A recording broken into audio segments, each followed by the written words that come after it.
હું તમને toaster sandwich કેવી રીતના બનાવવાની એની રીત બતાડું છું. આ મેં કુકરમાં બટેટા બાફીને કાઢી નાખ્યા છે. હવે આને ફોલીને એનો મસાલો બનાવવો એ તમને હમણાં બતાવું છું.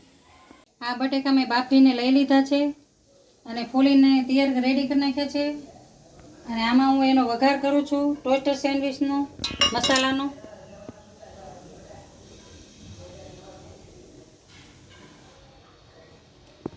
એમાં હું રાઈ અને જીરું અને એનો વઘાર કરું છું. આમાં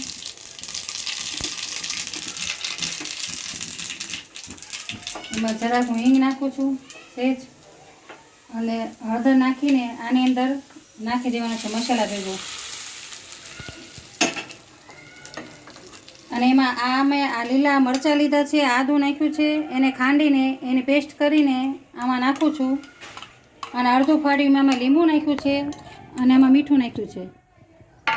અને આ મસાલાને હવે આપણે મિક્સ કરી નાખવાનો છે.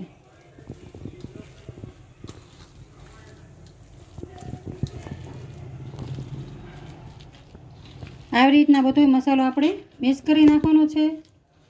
અને પછી ટોસ્ટરમાં સેન્ડવિચ બનાવીએ ત્યારે આપણે અંદર લગાડવાનો છે. આવી રીતના મસાલો હમણાં રેડી થઈ જશે આપણો. આમાં ખાંડ નાખવાની છે થોડીક, અને થોડોક આપણે ગરમ મસાલો નાખશું. જે તમારા ઘરમાં હોય એ તમે નાખી શકો છો. આમ એવરેસ્ટનો નાખ્યો છે એમાં મસાલો. બસ આ આપણો થઈ ગયું છે રેડી મસાલો. આ મસાલો આપણો રેડી થઈ ગયો છે હવે નાખીને. ઓકે, જો આ આપણો મસાલો મસ્ત રેડી થઈ ગયો છે. હવે આને આપણે સેન્ડવિચ ઉપર લગાડવાનો છે, તે હમણાં બતાડું તમને.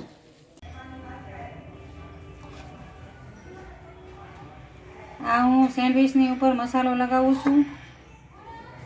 આવી રીતના આપણે ટોસ્ટર સેન્ડવિચ બનાવવું છે એનો મસાલો આવી રીતના આપણે લગાડી દેવાનો છે. આવી રીતના સરસ રીતે. જો આ મેં મસાલો મસ્ત લગાવી દીધો છે. પછી બે આવી રીતના લગાવીને આપણે સરસ. પછી આ સેન્ડવિચનું મશીન ગરમ થઈ ગયું છે આપણું. આવી રીતના તેલ થોડુંક લગાવી દેવાનું છે આમાં. પછી આની અંદર આપણે આ બે આવી રીતના મૂકીને પછી ઉપર જરાક અમથું તેલ લગાવવાનું છે.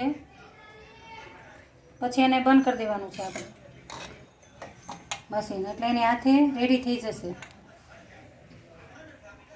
આ આપણી સેન્ડવિચ રેડી થઈ ગઈ છે બનીને. એને હું કાઢી લઉં છું બારી.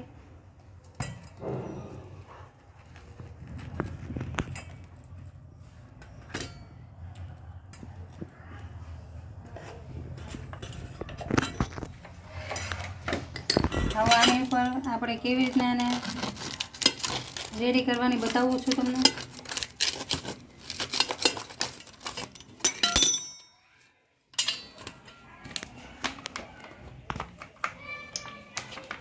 આવી રીતના સરસ રીતે એને મસ્ત આવી રીતના કરી નાખવાની છે. પછી એની ઉપર આપણે ઝીણી સેવ લગાડી દઈશું.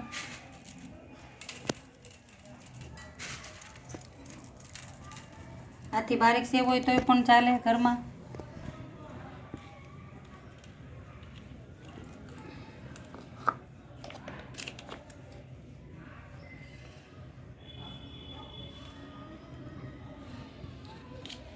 આ આપણી ટોસ્ટર સેન્ડવિચ બનીને રેડી થઈ ગઈ છે.